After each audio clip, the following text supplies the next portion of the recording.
Good morning friends. तर आपण आज आहोत ऋषिकेशमध्ये. ऋषिकेशचा हा कॅम्प आहे. काल रात्री आम्ही आलो होतो. तर काल रात्री मला काय तुम्हाला दाखवता आणि सगळं अंधार होता ॲक्च्युली, आणि DJ पार्टी होती आणि डिनर होतं. तर या तुम्हाला दाखवतो. या इकडे हे बघा, इथे चालत राहा माझ्या पाठीबरोबर. हां, इथे पाठीमागे सगळीकडे हे आहेत पूर्ण कॅम्प्स वगैरे, सगळे छोटी छोटी घरं आहेत. प्रत्येकामध्ये 4 बेड 3 बेड अशा टाईपचं त्यांनी अरेंजमेंट केलेलं आहे. इथे बसायला जागा, इथे पाठीमागे स्विमिंग पूल आहे. इथे जायचं का ते स्विमिंग पूल मध्ये? इकडे या तुम्ही. हे बघा, इथे पूर्ण काल सेटअप होता पूर्ण डीजेचा. हा पूर्ण डीजे सेटअप आहे. हा बघा पाठीमागे, दाखवा त्यांना एक मिनिट. हा पूर्णपणे डीजेचा सेटअप होता काल. हा बघा, आदिश आहे, याचा ब्रेकफास्ट झालेला आहे. आणि हे बघा, इथे स्विमिंग पूल पण आहे. आदिश बोलतोय जायचं का याच्यामध्ये. हे बघा, जास्त खोल नाही ॲक्च्युली, म्हणजे 5 फीट वगैरे असेल एवढं आहे. क्लीन आहे. आणि हा आजूबाजूचा परिसर, हा बघा, हा पूर्ण व्ह्यू आहे. आणि इथे बॉक्स क्रिकेट खेळायला बसायला लोक बसलेले आहेत इथे. आणि आदिश विचारतो जाऊ का याच्यात. नको जाऊस, ये इकडे. तर हे बघा, व्ह्यू बघा, सकाळी किती मस्त वाटतं. आज पूर्ण सनराईज झालेला इथे, त्यामुळे चांगलं वाटतंय. आणि बाकीचे लोक रेडी होतात ॲक्च्युली. तर मी म्हटलं तुम्हाला याच्याबद्दल दाखवूया. हे बघा, इथे दिलेले आणि कॅम्पिंगसाठी काय काय रूल्स अँड रेग्युलेशन आहेत एकदा बघून घ्या. जर तुम्ही प्लॅन करत असाल इकडे येण्याचा, तर हे रूल्स वगैरे नॉर्मली सगळ्यांचा कॅम्पसाठी असतात. तर हे सगळे रूल्स आहेत.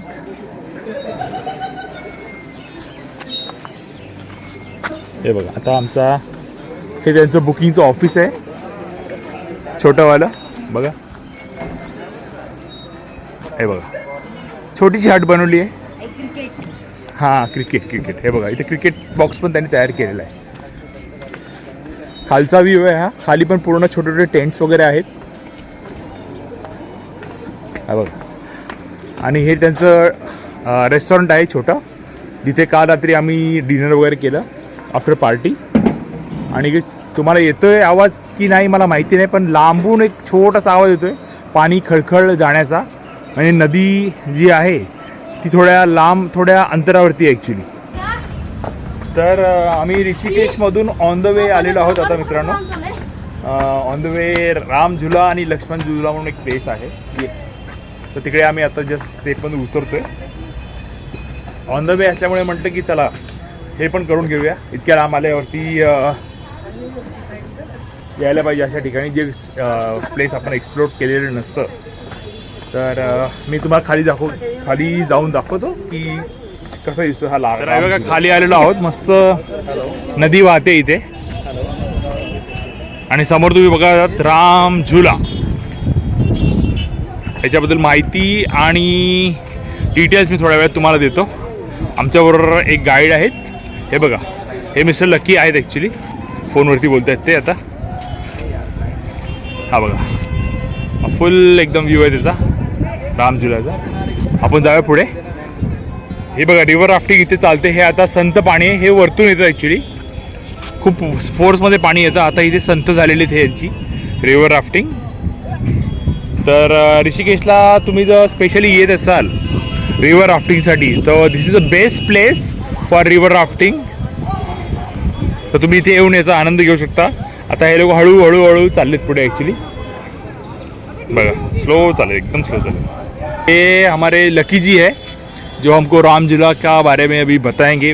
हिंदी में बोलते मी, कारण ये हिंदी में सांगणार आहेत त्याच्यासाठी. स्टार्ट. फर्स्ट टाइम है आप लोगों का? हाँ, 2 धाम गए थे कि 1 धाम? एक धाम. देखिए, चारों धाम अभी खुले हुए हैं. बद्रीनाथ, केदारनाथ, गंगोत्री, यमुनोत्री, चारों धामों को जाने का रास्ता, 2 धाम का रास्ता ये है और 2 धाम का रास्ता आगे से उधर पड़ता है. 4 धाम भारत के अलग हैं, उत्तराखंड के अपने 4 धाम अलग हैं. भारत के 4 धामों में 4 दिशाओं में है बद्री, केदार, बद्रीनाथ, रामेश्वरम, जगन्नाथपुरी, द्वारिकाधीश. उत्तराखंड के हैं बद्रीनाथ, केदारनाथ, गंगोत्री, यमुनोत्री, जिसमें आप सिर्फ केदारनाथ नहीं. भारत के किसी भी कोने से लोग आते हैं, चाहे आप भी हम भी कहीं से भी आते हैं, तो उत्तराखंड का एक और नाम अपने नाम सुना होगा, देवी देवताओं की नगरी है. 4 धाम है हमारे यहाँ पे. तो हर एक जगह का घर का जैसे दरवाज़ा होता है, इस पूरे देवभूमि में आने का भी एक दरवाज़ा है, एक गेट है. लेकिन वो गेट नुमा नहीं दिखता है, लेकिन उसका नाम गेट जैसा है, जिसका नाम है हरिद्वार। हरि का द्वार वहाँ खुलता है। हरि माने भगवान विष्णु, द्वार माने गेट। और हरि के जहाँ दर्शन होते हैं उस जगह का नाम है बद्रीनाथ, जहाँ से भी आप लोग उधर से आ रहे हैं। तो हरिद्वार वो जगह है, बद्रीनाथ केदारनाथ जाने का, चारों धामों जाने का वो एंट्री पॉइंट है, एंट्री है। दूसरा, केदारनाथ गए थे आप, उस मालूम है केदारनाथ के बारे में? बता दीजिए जितना मैं शॉर्ट में बता दें, हमसे ज़्यादा आपको पता रहेगा। बोलते हैं महाभारत काल का है, वो आपका मंदिर नहीं है, पांडव के टाइम का। लिए पांडव वहाँ क्यों गए, आप वहाँ क्यों गए? ये कोई न कोई जैसे होता है ना, मोक्ष की प्राप्ति के लिए जब गलती सही हो जाती है उसके लिए हम जाते हैं, इतना दूर दूर जाते, नहीं तो घर पे ही नहीं पूजा कर लेते। ठीक है, तो केदारनाथ जो भगवान है वो पहले केदारनाथ में नहीं थे, यानी भगवान शिव। जब महाभारत खत्म हुआ, पांडव और कौरव का जब फाइट फिनिश हुआ, तो उन्होंने क्या किया, उन्होंने भगवान श्री कृष्ण से पूछा कि हमने तो जाने में अपने भाई भतीजा गुरु ताऊ सबका हत्या किया है, इस पाप से मोक्ष कैसे मिलेगा? तो उन्होंने बोला मेरे पास इसका कोई आइडिया नहीं है, आप एक काम करिए, भगवान शिव से जाकर पूछिए। तो उस टाइम भगवान शिव काशी विश्वनाथ में नहीं, केदारनाथ में ना होके काशी विश्वनाथ में थे, यानी यूपी में एक जगह बनारस, वहाँ पे वो लोग वहाँ गए। जब बोलते वो वहाँ गए, भगवान शिव को ये बात पता चली, तो वो वहाँ से चल दी। पांडवों ने भगवान शिव को फॉलो किया, फॉलो करते इसमें काशी विश्वनाथ से यूपी होते हुए हरिद्वार, ऋषिकेश, देवप्रयाग, रुद्रप्रयाग, आप जो गए होंगे यहाँ से अपना ऋषिकेश हरिद्वार से निकले होंगे, तो पहली नाइट आपकी पहाड़ों में जहाँ हुई होगी, उस पूरे क्षेत्र का नाम गुप्त काशी।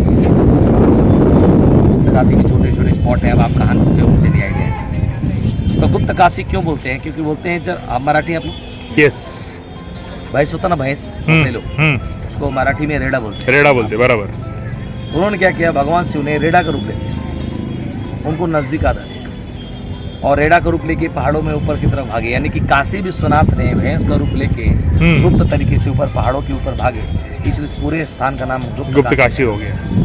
उनके साथ माता पार्वती भी थी, उनको उन्होंने एक कुंड में छुपाया, जहाँ से यात्रा स्टार्ट होती है, उसका नाम है गौरी कुंड। गौरी कुंड में छुपा के तेज बदल में भागे, पांडवों ने दौड़ाया। जब आप भी पैदल गए होंगे या घोड़े से, जैसे भी आप गए होंगे, नीचे से लेकर 20 किलोमीटर के बीच में कहीं भी कोई मैदानी एरिया नहीं मिलता है, जैसे बराबर एरिया नहीं, बिल्कुल नहीं। मंदिर के पास हम पहुंचते हैं, बहुत बड़ा मैदान है, चारों तरफ पहाड़ है, बीच में मंदिर है, ऐसे मंदिर खड़ा हो। राइट में जो पर्वत है उसका नाम है मेरू, लेफ्ट वाला पर्वत है सुमेरु। सुमेरु पर्वत के बीच में घाटी, उसको केदार घाटी।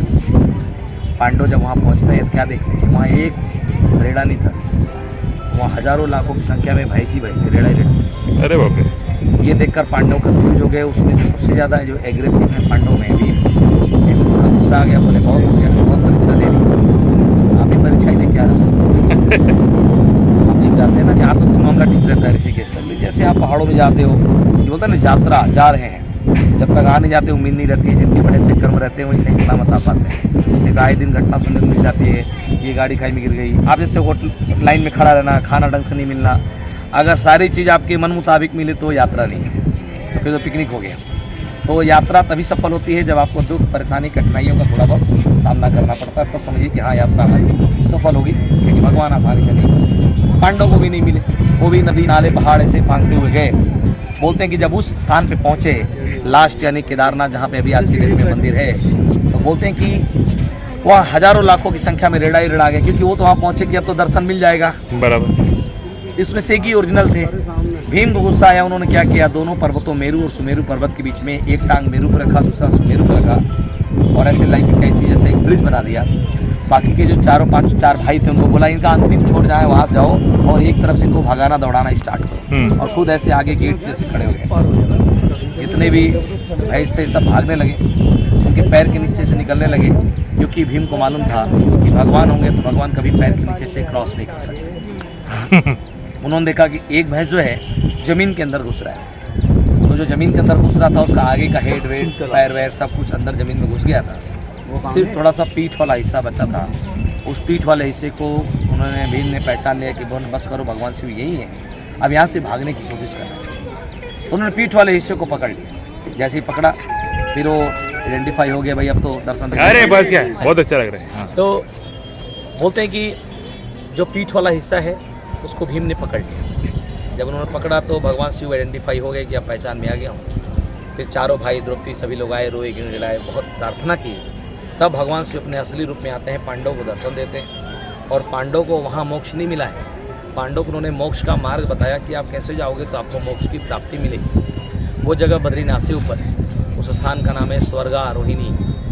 वो जगह है जहाँ पे पांडव स्वर्ग की ओर निकले थे।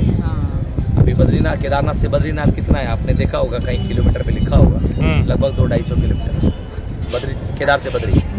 लेकिन अगर पैदल जाया जाए ट्रैक करके तो केदारनाथ के पीछे ही बद्रीनाथ है, सिर्फ 40 किलोमीटर की दूरी है। जी सर, हम घूम के जा रहे हैं ना, अभी पैदल जाएंगे वहाँ से, हाँ बराबर। केदार के पीछे ही बद्रीनाथ है जी। अब हम पहाड़ों में घूम के जाते हैं तो थोड़ा टाइम लगता है। तो बोलते हैं पांडव वहाँ गए, भगवान बद्री विशाल का दर्शन प्राप्त करते हुए स्वर्गारोहिणी में शॉर्टकट में बता दे रहा हूँ। बाकी आप यूट्यूब पे जब जाना तो आप एक काम करना, बस एक नाम डालना, स्वर्गारोहिणी यात्रा।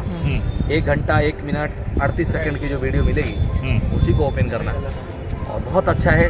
पांडव कहाँ गिरे, कैसे मरे, सब उसमें आपको एक एक चीज़ मिलेगी आपको। तो बोलते हैं कि वो जो जगह है, स्वर्गारोहिणी का मतलब होता है स्वर्ग माने स्वर्ग, और रोहिणी का मतलब होता है रास्ता, बराबर। यानी स्वर्ग में जाने का जिंदा रास्ता। मरने के बाद तो सभी जाते हैं स्वर्ग में या नरक में, लेकिन उस स्थान पर आज तक पूरी पृथ्वी पर धर्मराज युधिष्ठिर के अलावा कोई नहीं पहुंचा। बाकी उनके खुद के सगे चारों भाई द्रौपदी रास्ते में गिर के मर के खत्म हो गए, वही उनका अंत हुआ, वहीं तो मोक्ष मिला। लेकिन अब आ रही केदारनाथ की बात, तो उनको दर्शन देने के बाद भगवान शिव ने उसी भैंस की पीठ के रूप में, रेड़ा की पीठ के रूप में वहीं विराजमान हो गए, जिसको केदारनाथ बोलते हैं। इसलिए जो 12 ज्योतिर्लिंग है भारत में, 12 है ना, 12 ज्योतिर्लिंगों में सिर्फ केदारनाथ एक ऐसा ज्योतिर्लिंग है जहाँ पे शिवलिंग नहीं। हर जगह जाते हैं, कहीं के महाराष्ट्र में भी 2-3 ज्योतिर्लिंग है, बराबर। हाँ शिवलिंग है, हर जगह शिवलिंग है, सिर्फ केदारनाथ में नहीं है। वो बहुत ही 12 ज्योतिर्लिंगों में से एक बहुत ही स्पेशल ज्योतिर्लिंग है, जहाँ से भी आप लोग आ रहे हो। ये एक मोक्ष की प्राप्ति करके आप मतलब समझ लो कि आपने जो इससे पहले जो थोड़े बहुत गलती से ही हो जाती है उसको काट के आ गया। ठीक है। दूसरी बात, ऋषिकेश जहाँ पे अभी आप लोग खड़े हैं, अभी आप लोग आज वापस जाएंगे। ये स्थान साधु संतों की नगरी है, ऋषि मुनियों ने इस जगह को बनाया है, बसाया है, इसलिए उसको ऋषिकेश बोलते हैं। आज का नाम ऋषिकेश है, पुराना नाम कुछ और था, बहुत कम लोगों को मालूम है, ज़्यादा कुछ अंतर नहीं है। र से पहले आधा ह लगता है, इसका नाम है ऋषिकेश। ऋषिकेश बाद में होता है। अच्छा, ऋषिकेश क्यों बोलते हैं? क्योंकि बोलते हैं कि इसे तो साधु संतों की नगरी, लेकिन इसकी ओरिजिनल सच्चाई कुछ और है। 1-2 ऋषि हुआ करते थे कभी किसी काल में, उनका नाम था रैम ऋषि और सोम शर्मा। सोम शर्मा और रैम ऋषि नाम के 2 ऋषि हुआ करते, जिन्होंने अपनी 5 इंद्रियों को कंट्रोल करके भगवान विष्णु की उपासना की, तपस्या की। इंद्रियों को संस्कृत में हर्षित बोला जाता है, राइट। तो दोनों को उन्होंने दर्शन दिया। इंद्रियां माने काम, क्रोध, मोह, लोभ और माया, सबसे परे होकर, तो भगवान विष्णु ने उनको दर्शन देने के बाद बोला कि आप दोनों ने हमारे अपने हृषिक को कंट्रोल करके हमारी तपस्या पूजा किया है, इसलिए आने वाले समय में इस जगह का नाम ऋषिकेश कहलाएगा। और वहीं पे भरत भगवान के नाम से वो विराजमान हो गए, जो यहाँ से लगभग 4-5 किलोमीटर आगे मार्केट में वो मंदिर पड़ता है, जहाँ पे ऋषियों ने तपस्या की। बाद में साधु संत आए इधर रह रहे। तो आज का नाम ऋषिकेश नहीं है, हर एक युग काल में इस जगह का नाम ऋषिकेश ही रहा है। राम जिला, लक्ष्मण जिला, सर ये पब्लिक को पार करने का सिर्फ एक रास्ता है, नए राम जी से रिलेटेड है। आगे लक्ष्मण जिला बंद पड़ा है 2 साल से, थोड़ा जर्जर हो गया क्योंकि 1929 का बना था, ये 1985 का है। तो झूले का कोई स्टोरी भगवान से रिलेटेड नहीं, सिर्फ पब्लिक को पार करने का रास्ता है। भगवान का नाम दिया है, जब आप चलेंगे तो बीच में कोई सपोर्ट नहीं है, तो हम चलते हैं तो थोड़ा फील होता है कि वाइब्रेट हो रहा है, इसलिए उसको झूला का नाम दे दिया है। बशर्ते कोई ऐसा कुछ है नहीं। हाँ, एक चीज़ मैं और ऐड कर दूँ, नदी का नाम आपको तो आते ही पता चल गया होगा कौन सी नदी है, गंगा मैया। गंगा मैया, लेकिन एक नदी का नाम गंगा नहीं है। ये हिमालय से बहुत सारी नदियाँ झरने मिलकर गंगा बनती हैं, लेकिन 3 प्रमुख हैं। वो 3 अलग अलग दिशाओं से अलग अलग जगह से निकलती हैं और 2 जगह पर संगम होता है तो गंगा बोलते हैं। तो पहली नदी बद्रीनाथ से आती है अलकनंदा, दूसरी केदारनाथ से आती है मंदाकिनी, और तीसरी इन तीनों में जो प्रमुख है वो आती है गंगोत्री से भागीरथी। और तीनों का संगम 2 स्पॉट में मिलता है, आपको स्पॉट मिले भी होंगे, एक देवप्रयाग, दूसरा रुद्रप्रयाग। रुद्रप्रयाग में अलकनंदा मंदाकिनी मिलती है, और जब वो सिंगल एक होकर नीचे आती हैं तो भागीरथी से देवप्रयाग में आके मिल जाती हैं, और देवप्रयाग से हम गंगा बोलते हैं। उसके ऊपर ये तीनों अलग अलग है। ठीक है सर, अब मैं क्या दिखाने वाला हूँ बताता हूँ। झूला वूला तो देखिए, तो ऐसी वीडियो बना लीजिएगा।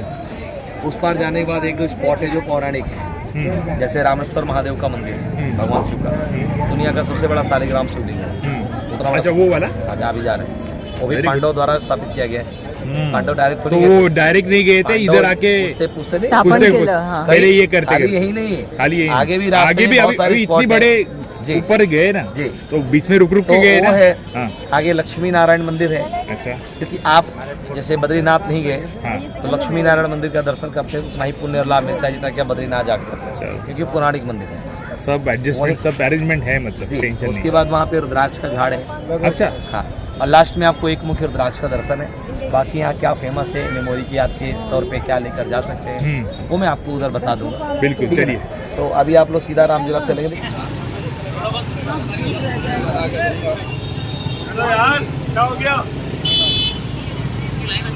चल तू पुढे चल मी आहे.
जब नाम पढ़ रहे थे ना स्वामी आत्म प्रकाश जी महाराज, प्रकाश जी महाराज, तो स्वामी आत्म प्रकाश जी महाराज यही है। यही है। जहाँ पे आपने रामेश्वर मंदिर देखा, हम्म। उसके ऊपर इनकी समाधि है, जीवन समाधि। अच्छा, जीवन समाधि। जी, का कोई जाता नहीं। बराबर। मतलब स्वर्गाश्रम ट्रस्ट को फेमस करने में इनका बहुत बड़ा योगदान है। ये बिल्डिंग भले आपको ऐसी थोड़ी जर्जर पुरानी लग रही होगी, लेकिन ये जगह पे उन लोगों के लिए है जो गरीब तबके लोग हैं। जैसे अमावस्या, पूर्णिमा, कुंभ मेला में जो लोग गाँव के लोग आते हैं, ऐसे आश्रमों का सहारा लेते हैं जहाँ 100-150 रुपये में कमरे में। तो ये ऐसा आश्रम चारों धामों में भी है, जहाँ लिखा होगा बाबा काली कमली वाला आश्रम।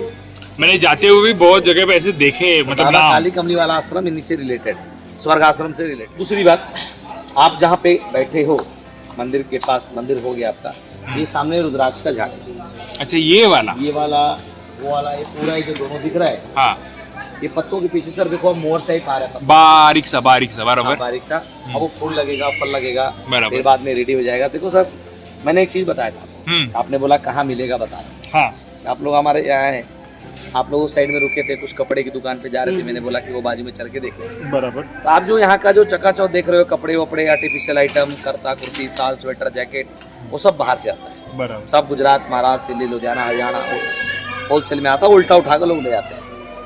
कहने मतलब ये कि हमारे यहाँ क्या फेमस है। जैसे आप घूमने आए हो ना, तो ये मेमोरी की याद के तौर पे क्या लेकर जा सकते हैं, ये कपड़े उपड़े नहीं, बराबर। वो 3 चीजें जिसको आप स्पेशली लेकर जा सकते हैं। इसमें एक चीज तो बहुत ही स्पेशल है, कंपलसरी होता है, उसका नाम है गंगा जल। बराबर। वो जरूर थोड़ा सा ले जाइए। ले लिया। दूसरी बात, गंगा जी नहाए आप लोग, हो गया। पानी बहुत ठंडा है। बहुत। क्यों? क्योंकि ग्लेशियर पिघल के आता है। तो ऊपर के जो ग्लेशियर आज से तो है नहीं, सदियों से बर्फ पड़ रही है।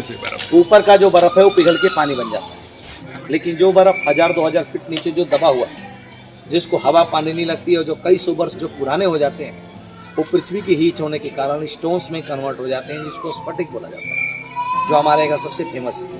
स्फटिक अगर आप वैसे नहीं समझ में आया, सुनने में संस्कृत वर्ड मतलब इंग्लिश वर्ड लगता है संस्कृत वर्ड, आप लोग उसको क्रिस्टल बोलते हो, राइट। लेकिन वो क्रिस्टल नहीं है, उसका ओरिजिनल नाम है quartz crystal, that is the quartz rock crystal, यानी बर्फी पत्थर का रूप लेता है। इसमें बहुत ज्यादा एनर्जी होती है, जिसकी खोज की थी आदि गुरु शंकराचार्य ने, जिन्होंने 12 ज्योतिर्लिंगों की स्थापना की है। तो उन्होंने उसके ऊपर एक चीज बनाई, श्री यंत्र, लक्ष्मी यंत्र होता है, तांबे के प्लेट पे जो चांदी के प्लेट पे जो दिवाली में घरों में रखते हैं ना, वो प्रिंटेड होता है। हूबहू उसी चीज को आदि गुरु शंकराचार्य ने स्फटिक के ऊपर बनाया कि घर के अंदर जो वास्तु दोष, भूमि दोष होता है ना, दिशा दोष, दृष्टि दोष, पितृ दोष, यानी किसी भी टाइप का नेगेटिव वाइब्रेशन है, उसको खत्म करता है, घर के अंदर पॉजिटिव एनर्जी लाता है। ना उसकी कोई प्राण प्रतिष्ठा होती है, ना डेली पूजा कंपलसरी है, ना किसी पंडित की जरूरत है। घर की लक्ष्मी कौन है आपको अच्छी तरीके से पता है। हमारी माँ है, वाइफ है, जिनको आप मानते हो। हमारे घर की लेडीज ही हमारे घर की लक्ष्मी है। उन्हीं के द्वारा पूजा स्थान पे, पूजा स्थान ही होता है उसका स्थान। या तो आप बिजनेस व्यापार कर रहे हो, वहाँ छोटा मंदिर होता है, वहाँ भी रख दो। एक बार आपने रख दिया, दोबारा उसकी पूजा होती है दिवाली से एक दिन पहले। उस दिन को बोलते हैं धनतेरस, जो लक्ष्मी पूजन होता है। तो वो हमारे यहाँ की सबसे अद्भुत चीज है। अगर वाकई में कुछ ले जाना हो पूरे परिवार के लिए, तो स्फटिक का संयंत्र आप ऑप्शन में रख सकते हैं। ओके। बाद में उसका माला भी बनता है। माला लोगों ने बनाई, जैसे कि स्फटिक का जो नेचर रहता है वो स्फटिक माला पहनते हैं, क्योंकि हमारे बॉडी के अंदर जो एक्स्ट्रा हीट है उसको वो एब्जॉर्ब करता है और आपको पॉजिटिव एनर्जी देता है। अच्छा। दिमाग को थकने नहीं देता, लेकिन प्योर मेच्योर स्फटिक होना चाहिए। तो वो कैसे बता, ये शीशा, कांच, क्रिस्टल नहीं होना चाहिए, क्वार्ट्ज क्रिस्टल होना चाहिए।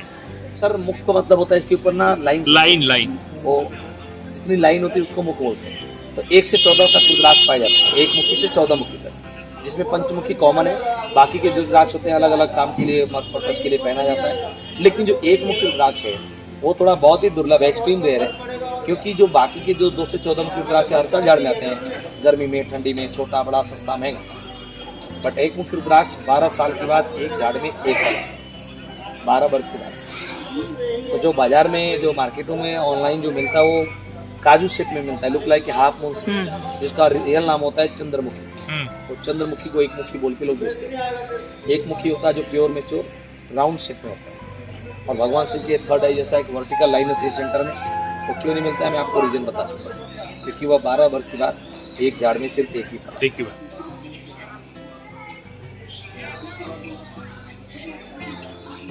ये स्फटिक है, प्योर है। ये कांच है, ये स्फटिक है। दिखता सेम है ना, लेकिन एक रामेश्वरम मंदिर है साउथ में, आपको पता ही है, और एक जम्मू में है रघुनाथ मंदिर, जहाँ हमारे कमल के हाइट तक शिवलिंग है, उसको वहाँ पे वो भी स्फटिक शिवलिंग है। ये दोनों पौराणिक है। बाकी जहाँ पे आप खड़े हैं ये जगह गवर्नमेंट सेंटर है, आप पढ़ सकते हैं, directorate of industry of Uttarakhand government. और एक सर के 2 ब्रांच है, यहाँ पे एक आगे नहीं जाना।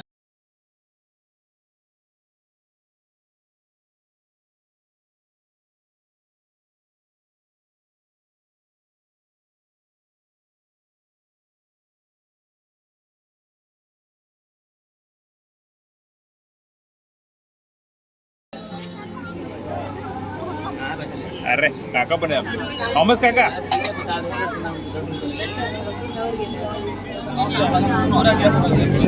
बोटमध्ये सगळे बसले।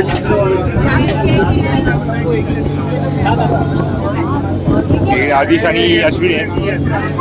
हाय।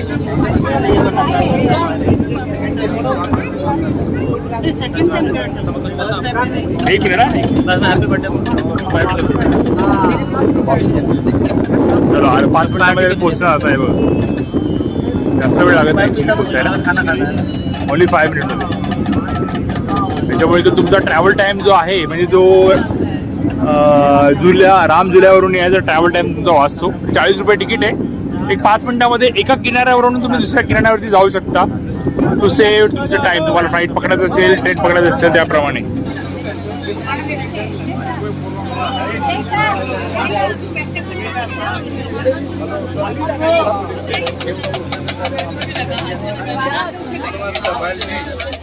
तर मित्रांनो, ही जी टूर होती पूर्ण केदारनाथ, हरिद्वार आणि ऋषिकेश, ही आम्हाला खूपच आवडलेली आहे।